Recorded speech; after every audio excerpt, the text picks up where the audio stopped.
Never tell your new partner what you tolerated in your last relationship.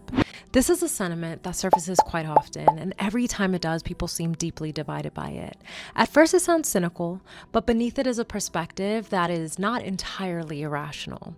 The argument is that when you tell someone what you tolerated in past relationships, you may be revealing your boundaries, and in doing so, the concern seems to be that you may be opening the door to people who consciously or unconsciously push limits, treating what you previously accepted as insight into what they may be able to get away with.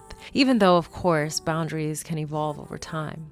And relationships involve discernment. People enter our lives with different levels of emotional maturity, awareness, and intention, and not all disclosures carry the same weight.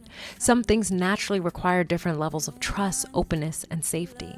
So it makes sense that people may feel more guarded or hesitant. Though, while vulnerability may require caution, I do not know if complete emotional withholding is the answer either.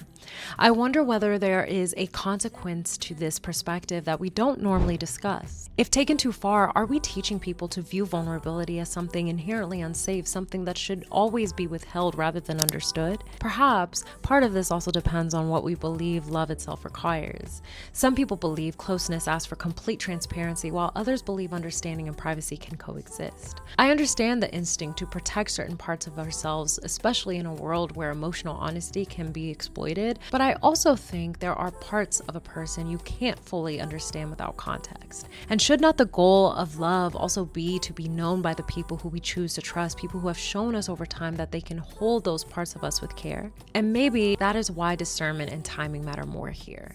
Maybe this is less about disclosure and more about deciphering when trust has been built enough for certain parts of us to be shared thoughtfully. So I'm curious to hear what you think. Do you think a partner should never know what you tolerated in past relationships, or is the real discernment in when those parts of us are shared and revealed?